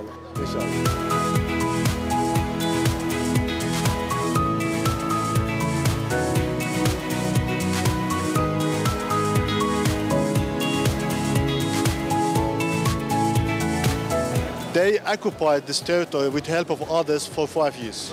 उन्होंने बेशुमार ममालिक की हिमायत के बावजूद इस इलाके पर 5 सालों से कब्जा किया हुआ था और हमने 44 दिनों में उनसे ये इलाका आज़ाद करवा लिया। 44 दिन 6 हफ्ते बनते हैं। So many times before the start of war, asked our government, let us go to liberate. We said we don't. मैं जरूर काराबाग के लोगों की तारीफ करना चाहूँगा जिस तरह उन्होंने सब्र से काम लिया। जंग से पहले कई दफ़ा वहाँ के लोगों ने हमारी हुकूमत से मुतालिबा किया कि हमें जंग करके आज़ाद करवा लें, लेकिन हमारी हुकूमत मना करती रही। हम लोग वहाँ जानी नुकसान नहीं करना चाहते थे, वहाँ हमारे अपने लोग थे। लेकिन फिर एक दिन ऐसा आया कि आर्मीनियन अफवाज ने वहाँ जुल्म की हद कर दी। चलते फिरते लोगों पर शेलिंग कर देते थे और कईयों को जान से भी मारा। फिर हमें काउंटर अटैक करके इस मामले को हल करना ही पड़ा। Turkey only because it was a hard days and only few countries such as our brothers. बेशतर ममालिक ने हमसे बात करने की कोशिश की। हमने उन्हें कहा कि आप लोग खुद यहाँ आकर देखें कि आर्मीनिया ने क्या हाल कर रखा था। हमें पाकिस्तान और तुर्की की इखलाकी और सियासी सपोर्ट हासिल थी। जंग हमने अकेले ही लड़ी। हम अपने इलाके खुद आज़ाद करवाना जानते हैं। बहुत शुक्रिया जनाब सफ़ीर। मुश्किलात से भरा लेकिन ज़बरदस्त सफ़र था। 44 दिन की जंग के बारे में आपने मुझे 10 मिनट में आगाह कर दिया। ये बहुत अच्छी बात है कि आप लोग अपनी कामयाबियों का जश्न मना रहे हैं। हम हमेशा आपके साथ हैं। हम अपनी आज़ादी के पहले ही दिन से पाकिस्तान के बेहद मशकूर हैं। जैसा मैंने पहले भी कहा था, पहली करारदाद रजिस्टर्ड करवाने में पाकिस्तान ने हमारा भरपूर साथ दिया था। UN सिक्योरिटी काउंसिल तक ये मसला उजागर करना और इसको आखिरी हल तक पहुंचाने में पाकिस्तान का साथ काबिल तारीफ है। हमें पाकिस्तान पर फख्र है। पाकिस्तान के साथ हमारे ताल्लुकात बहुत तारीखी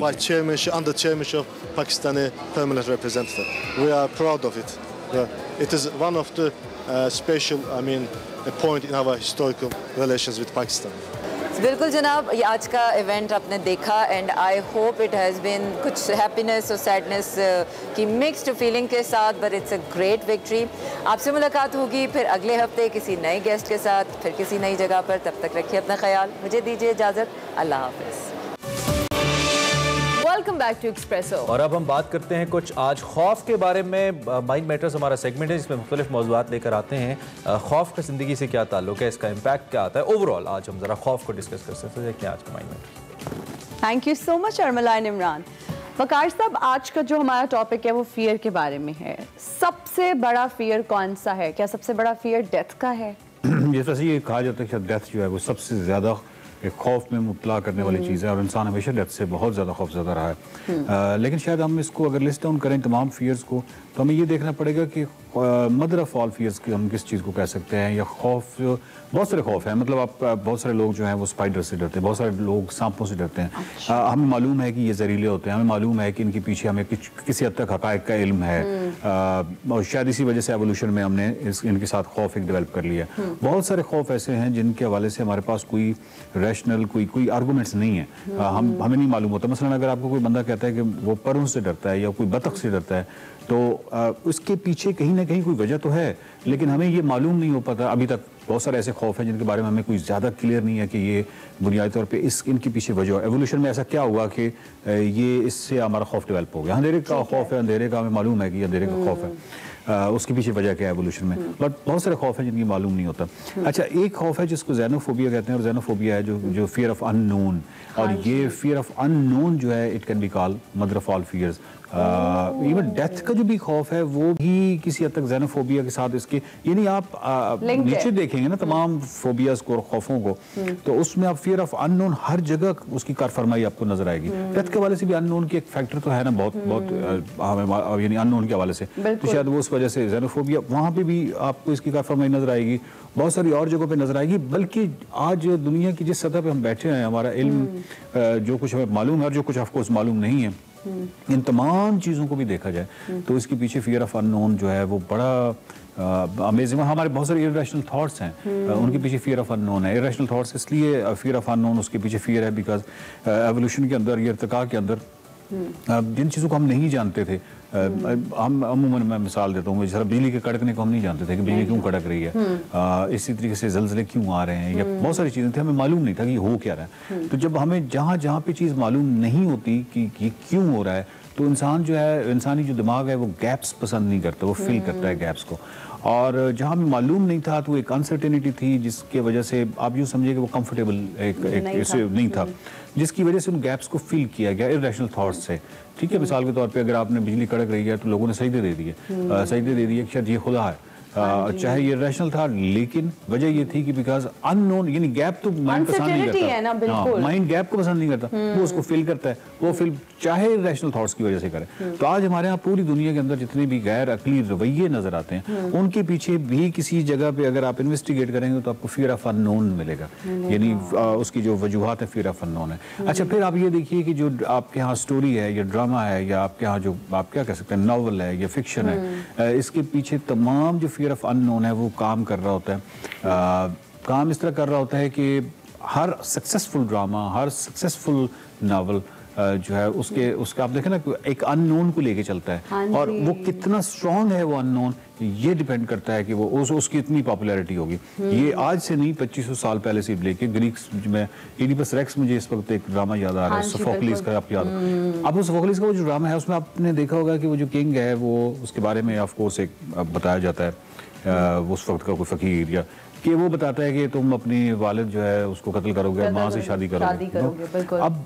अब ये जो है ये उसको नहीं मालूम, लेकिन जो ऑडियंस है उनको मालूम है कि अब ये अपने वालिद को कत्ल कर रहा है, ठीक है, ये अपने वालिद को कत्ल कर गया है, ये अब अपनी वालदा माँ या उससे शादी और उसके बाद उसके बच्चे हो रहे हैं। ये सारी चीजें जो करेक्टर है उसको नहीं मालूम, ऑडियंस को मालूम है, ठीक है। तो ये बिल्कुल एक अलग चीज है। समटाइम्स जो है राइटर जो है वो क्या करता है अननोन के लिए कि आप कभी भी दुनिया का कोई राइटर या कोई भी इस तरह सक्सेसफुल जो नावल होता है या अदब होता है, वो आपको बड़ी पिक्चर कभी भी नहीं दिखाता। ये देखिए एक ऐसे सफ़े से वो कोई भी नावल स्टार्ट होता है जिसमें कोई कैरेक्टर बैठा हुआ है एक खास बिल्डिंग के अंदर, किसी कमरे के अंदर, यहाँ से स्टोरी स्टार्ट हो रही है। और वो जो बड़ी पिक्चर जो राइटर के ज़हन में है वो कभी भी आपको पहले उस सफ़े में तो कभी नहीं दिखाएगा, वो ऐसा ऐसा करते हैं। और ये जो फियर ऑफ है अननोन को, जिस तरह मैं कह रहा हूँ कि ये मदर ऑफ ऑल फियर्स भी कहा जा सकता है, और ये बहुत ही बुनियादी खौफ है और सबसे बड़ा खौफ भी इसको कहा जा सकता है। ये बाकायदा साइकोलॉजिकल स्टडीज से मुतल्लिक है, जिसमें रिसेंट स्टडी 2016 की स्टडी मौजूद है। वकार साहब, कुछ लोगों में अनसर्टेनिटी बहुत ज़्यादा होती है, तो क्या उनमें उनकी ज़िंदगी में कंफ्यूजन भी जनरली ज़्यादा होती है, तो क्या उनमें खौफ भी ये ज़्यादा होता है, फियर भी ज़्यादा होता है? बिल्कुल, इंटॉलरेंस होती है, बेसिकली इंटॉलरेंस ऑफ अनसर्टेनिटी कुछ लोगों में होती है। आप ये देखिए कि इसका एक बड़ा आसान और दिलचस्प टेस्ट जो है वो इस सूरत में भी दिया जा सकता है कि जो जासूसी नावल होते थे, ये ऐसे नावल जिनका जो बुनियादी चीज़ है वो सस्पेंस ही है, तो कई दफ़ा ऐसे कारीन भी होते हैं जो कहते हैं अच्छा पहले ना आखिरी 2-3 सफ़े पढ़ लेंगे हुआ क्या था और उसके बाद नावल पढ़ लेंगे। ऐसा होता है। इट्स इंटॉलरेंस, यानी बहुत ज़्यादा इंटॉलरेंस है कि वो उस अनसर्टेनिटी को बर्दाश्त नहीं कर सकते इतने 200-300 सफ़े, तो वो चाहते हैं कि जंप करके पहले ये बता दूं और उसके बाद ताकि ये कहते हैं। ये बेसिकली एक अलामत है इसकी अनसर्टेनिटी के हवाले से, इंटॉलरेंस की। और इसी वजह से डेफिनेटली अगर किसी में होगा तो हम ये कह सकते हैं कि उसमें फियर ऑफ अननोन जो है वो कहीं ऑफकोर्स ज़्यादा है, लेकिन वो सिर्फ उसका नावल पढ़ती नहीं होगा, वो जिंदगी के हर एरिया के अंदर वो चीज़ आपको बहुत वाज़ेह नजर आएगी। मसलन आप उससे डेथ पे बात करेंगे तो आपको नजर आएगा कि उसका फियर ऑफ अननोन कहाँ पे किस तरह प्ले कर रहा है। इसी तरीके से आप बहुत सारी और जगहों पे, बहुत सारे ऐसे मामलों में ऐसा भी होता है कि वो इस तरह का बंदा जो है वो ड्रामा देखते हुए या इस तरह की चीज़ें कोई जिसमें सस्पेंस होता है और इस तरीके से वो बढ़ता है, तो वो अपने दिल को फील कर सकता है कि वो तेज धड़क रहा है और ये तो बिकॉज वो उसको नहीं इस तरह बर्दाश्त नहीं हो पा रहा। तो ये है इंटॉलरेंस ऑफ अनसर्टेनिटी जो है वो डेफिनेटली एक अलामत है। पर कहने का मतलब ये है कि जो फियर ऑफ अननोन है ये इतना छाया हुआ है, आप दुनिया भर के जो रैशनल थॉट्स हैं उनके पीछे जाएंगे तो आपको फियर ऑफ अननोन मिलेगा। दुनिया जान के फोबियाज, खौफ, जो कुछ भी है पीछे, even fear of death, even fear of ये जो अंधेरे का खौफ है, इससे के पीछे भी यानी हमारा एवोल्यूशन के अंदर रेप्टाइल्स के साथ जो मिलियंस ऑफ ईयर्स जंग रही है, लेकिन क्या है कि हमारी विजिबिलिटी महदूद, रेप्टाइल्स अच्छा देखते थे, हमारी विजिबिलिटी जो है वो उस तरह नहीं दिखती अंधेरे में। तो अननोन है ना, बेसिकली अननोन का खौफ है, किसी टाइम कोई रेप्टाइल हमला कर सकता है या कुछ भी, लेकिन कहने का मतलब है कि अननोन का जो फियर है वो दुनिया का सबसे बड़ा फियर है, इसमें कोई शक नहीं है। Mother of all fears, mother of all fears. Thank you so much for your time Waqar साहब। एक्सप्रेसो में आपको एक बार फिर से खुशामदीद। अब हम बात करेंगे शुक्रगुजारी के हवाले से। अक्सर हमारा वास्ता माशरे में मौजूद ऐसे अफराद से ज़रूर होता है जिन्हें अल्लाह ताला की जो अता करदा नेमतें हैं उनमें किसी ना किसी चीज़ से कोई ना कोई शिकायत ज़रूर होती है, और ऐसे अफराद बेशुमार नेमतें होने के बावजूद किसी चीज़ पर शुक्र अदा नहीं करते।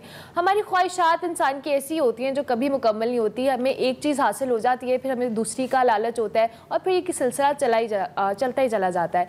इंसान को हम बेसिकली हमें हमारी ह्यूमन नेचर है, लेकिन अल्लाह ताला की नेमतों का हर हाल में शुक्र अदा किया जाए, यही सबसे बेहतरीन ज़रिया भी है और रास्ता भी है। और इन चीज़ों से दूर रहें और उनके लिए कोशिश करें और अल्लाह ताला से शिकवा ना करें, बल्कि उसका शुक्र अदा करें कि उसने हमें इतनी सारी नेमतों से नवाजा। बिल्कुल बिल्कुल, और जो मिल गया उस पर शुक्र और जो नहीं मिला उस पर सब्र, ये बेहतरीन तरीका है ज़िंदगी गुजारने का। इसी शुक्रगुजारी का मौजू आज जुम्मे की निस्बत से भी और रबीउल अव्वल की निस्बत से भी हमने चूँकि एक आगाज़ किया हुआ है, हमने चुना। हमारे साथ अल्लामा बशीर साहब, इमरान बशीर साहब मौजूद हैं, उनसे ज़रा हम बात करते हैं और उनसे पूछते हैं कि वो इस पे हमारी क्या रहनुमाई कर सकते हैं। इमरान भाई बहुत शुक्रिया अलग सुबह हमें ज्वाइन करने के लिए।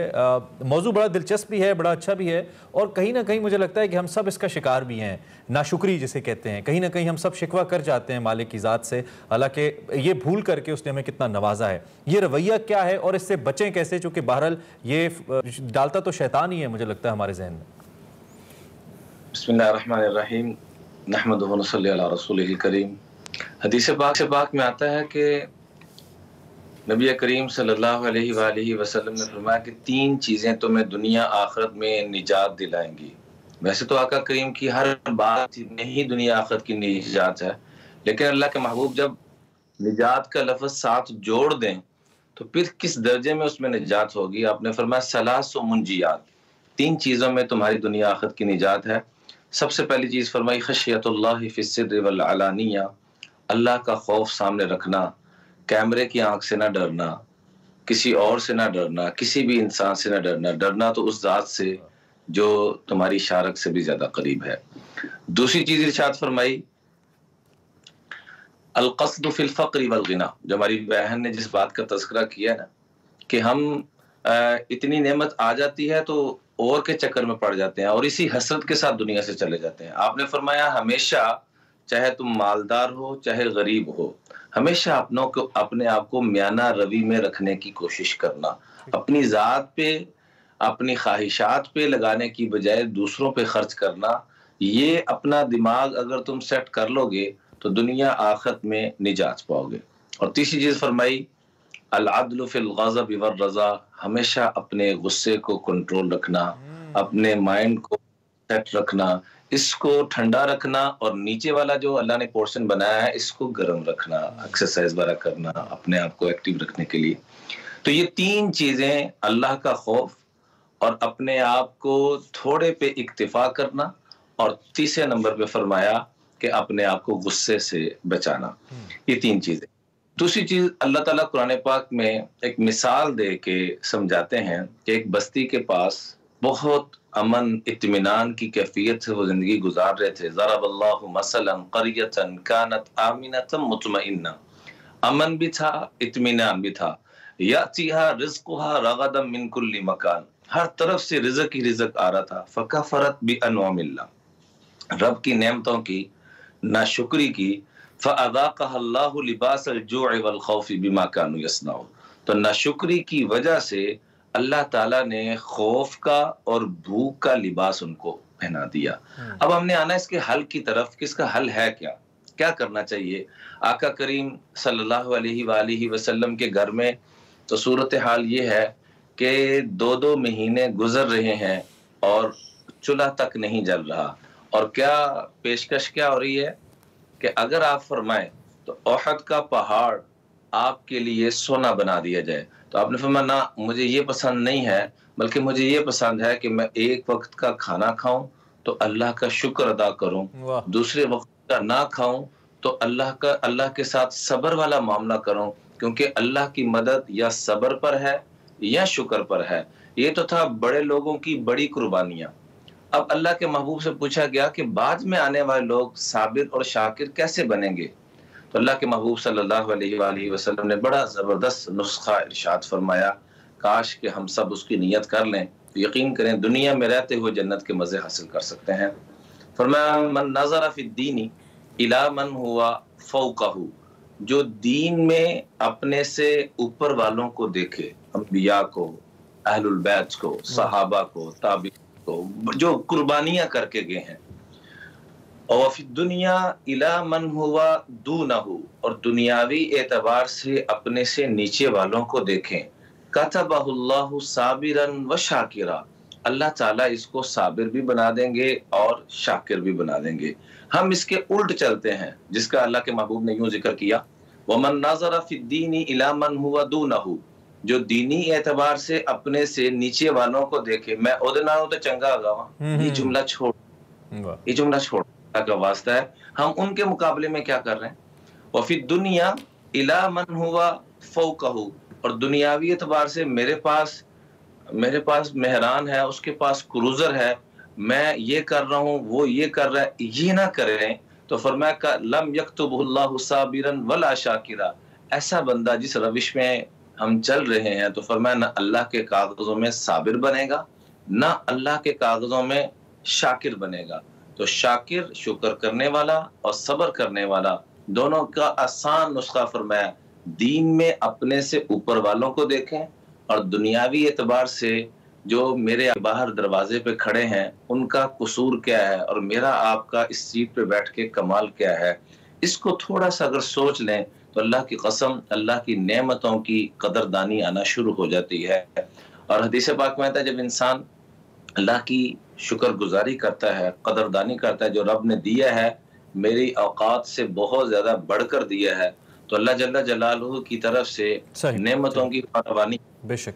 अच्छा इमरान भाई, ये इसमें ये भी बताइए कि आजकल नौजवानों के अंदर ये ट्रेंड बहुत ज़्यादा है और इसी वजह से शायद लोग मायूस भी होते हैं, ख़ुदकुशी की जानिब भी जाते हैं। उनको लगता है कि ज़िंदगी में उनके लिए उतना कुछ नहीं है जितना उनको चाहिए, और ये अल्टीमेटली फिर डिप्रेशन का बाइस भी बनता है, हाइपर टेंशन का भी बाइस बनती है। यही चीज़ कि आपको ज़्यादा चाहिए और आपको लगता है आपके पास कम है। इससे बचें कैसे? क्या ऐसे कोई आमाल रसूलुल्लाह सल्लल्लाहु अलैहि वसल्लम ने बताए हैं जिससे हम इससे बच सकते हैं, इस कैफियत से? जी, उसका आसान तरीका अल्लाह के महबूब सल्लल्लाहु अलैहि वसल्लम के इरशादात से ये मिलता है कि जो रब ने दिया है उस पर गौर व फिक्र करें। मिसाल के तौर पर मेरे बदन पे कपड़े भी नहीं है, मेरे पास कुछ नहीं है, खाने को कुछ नहीं है, मेरे पास घर नहीं है, रब ने मुझे आंखें तो दी हैं, अगर ये भी ना देता तो मैं क्या कर सकता था। शेख सादी रहमतुल्लाह अलैह के मुतालिक आता है कि एक मर्तबा वो निकले, मस्जिद में गए और लंबा सजदा किया, नफिल पढ़े कि या अल्लाह तूने मुझे जूता नहीं दिया। जैसे बंदा मोहब्बत प्यार के साथ शिकवा शिकायत करता है, यूं कर रहे हैं। बाहर निकले तो एक बंदा जा रहा था जिसके पाँव भी नहीं थे, तो फौरन सजदे में पड़े कि ए करीम रब तूने मुझे पाँव तो अता फरमाए हैं। तो बजाय इसके कि अपने आप को टेंशन में लेके जाए, खुदकुशी की, इसी की देखें कुर्बान जाए रहमतुल्लिल आलमीन पर सल्लल्लाहु अलैहि वसल्लम पर कि उन्होंने क्या फरमाया कि तुम्हें दुनिया में भी और आखिरत में भी ये चीज निजात देगी कि जो मिला है उस पे उसका इतना शुक्र अदा करो कि मैं इस काबिल भी नहीं था। जो शख्स अपनी औकात को याद रखता है कि मेरी औकात तो एक बूंद पानी भी ना मिलता तो मेरी तो औकात ये थी, रब ने मुझे पानी भी दे दिया, खाना, यानी जो मिला हुआ है, ये बाजू का हमारा जोड़ है ना, ये वाला जोड़, ये अल्लाह खत्म कर दे तो यकीन करें हम एक दूसरे के मोहताज हो जाए खाना खाने के लिए, या जानवरों की तरह झुक कर खाएंगे, या हम एक दूसरे के मैं आपके मुंह में डाल रहा हूँ, आप मेरे मुंह में डाल रहे हैं। तो इसलिए दरखास्त है कि इन चीजों से हमने अपने आप को बचाना है। नाशुक्री से जितना बचाएंगे अल्लाह ताला की तरफ से उतनी नेमतें आएंगी। अल्लाह ने जो बॉडी के अंदर जो नेमतें दी हैं, हम सिर्फ उसी पे गौर कर लें तो अल्लाह के फजल व करम से मामला बहुत बेहतर हो सकते हैं। मिसाल के तौर पर ये आंखें जो हम बंद करते हैं, यहाँ पर अल्लाह ताला ने एक पानी रखा हुआ है जो इधर आके ये वाइपर चलता रहता है। एक शख्स का ये बंद हो गया, वो लाखों करोड़ों लगा चुका। ये कि हर छोटी से छोटी नेमत जो अल्लाह पाक ने दी है और उसमें सबसे अहम और सबसे अमूमी जो चीज़ है वो हमारी सांस लेने का अमल है। अगर यही एक लम्हे के लिए रुक जाए तो ये सब कुछ तो बाद में आता है जिसकी आप बात करें।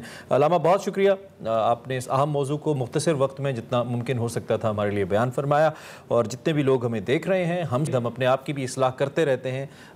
हमें यह चाहिए कि हम अल्लाह रब्बुल इज़्ज़त के शुक्रगुजार बंदे बने। वो जिस हाल में जैसा रखे वो आपको इस हाल जिसमें आप हैं इससे बहुत बुरे हाल में रख सकता है, उसकी कुदरत है, और इससे बहुत अच्छे हाल में भी रख सकता है। तो जिस हाल में आप हैं अल्लाह का शुक्र अदा कीजिए, आपकी ज़िंदगी खूबसूरत होगी। ब्रेक लेंगे, ब्रेक के बाद हाजिर होंगे। देखते रहिए एक्सप्रेस। Welcome back express. अच्छा, मैं भी नहीं करूँगा। बलूचिस्तान में तब्दीली आ गई है और बड़ी ड्रामाई तब्दीली आई है। अब्दुल कुद्दूस बज़िंजो साहब जो कि स्पीकर थे बलूचिस्तान असम्बली के, अब वो चीफ मिनिस्टर बनने जा रहे हैं और आज उम्मीद है कि वो हलफ भी उठाएंगे अपने ओहदे का। थोड़ा सा मगर इसके बैकग्राउंड में जाएँ तो आपको पता होगा ही यकीनी तौर पर, जाम कमाल साहब जो कि सिटिंग चीफ मिनिस्टर हैं बलूचिस्तान के, उनके खिलाफ एक तहरीक अदम एतमाद पेश की गई और इनफैक्ट पेश नहीं की गई, उसको प्लान किया गया और इससे पहले कि वो उसको टेबल करने के बाद उस पर वोटिंग होती, पेश तो की गई, वोटिंग होती, वोटिंग से पहले उन्होंने अपने ओहदे से इस्तीफ़ा दे दिया और पहले वो मुसलसल कहते रहे कि मुस्ताफ़ी नहीं होंगे, लेकिन फिर मुस्ताफ़ी हो गए। और आज जो ताज़ा तरीन डेवलपमेंट है अब्दुल कुद्दूस बज़िंजो साहब के हवाले से है कि बज़िंजो साहब के खिलाफ किसी ने किसी किस्म के भी कागज़ात नामजदगी जमा नहीं करवाए। तो इसका मतलब है कि वो बिला मुकाबला सीएम बलूचिस्तान बनने जा रहे हैं। और इसमें इंपॉर्टेंट बात यह है कि जाम कमाल साहब को उनकी अपनी पार्टी के लोगों ने उनकी कारकर्दगी की वजह से अपने ओहदे से हटाया था। उनका कहना यह था कि इनकी कारकर्दगी ठीक नहीं है। और जब ये सवाल कुद्दूस बज़िंजो साहब के सामने रखा गया कि आप ऐसा क्या करेंगे जो जाम कमाल ने नहीं किया, तो उन्होंने कहा कि मेरी कारकर्दगी ऑन ग्राउंड काम की सूरत में आपको ज़मीन पर नजर आएगी। सो बलूचिस्तान में एक बार फिर 3 साल के बाद चीफ मिनिस्टर तब्दील होने जा रहे हैं।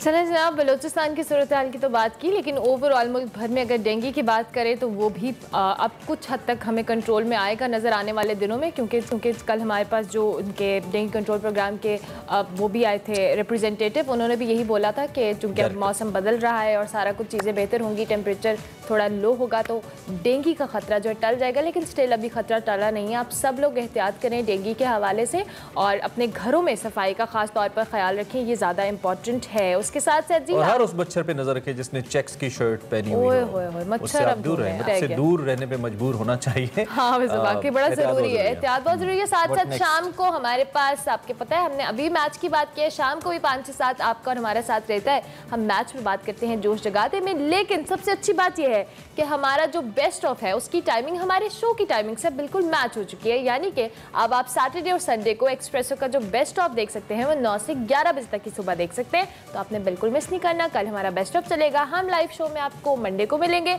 और शाम को हम आपको मिलेंगे जोश जगाते में। मैं तो कंफ्यूज ही हो गई इतनी सारी मुलाकातों में, लेकिन कोई बात नहीं जनाब, शाम को भी मिलते हैं, मंडे को भी मिलते हैं। लेसन खत्म हुआ। अल्लाह शाम को मिलते हैं।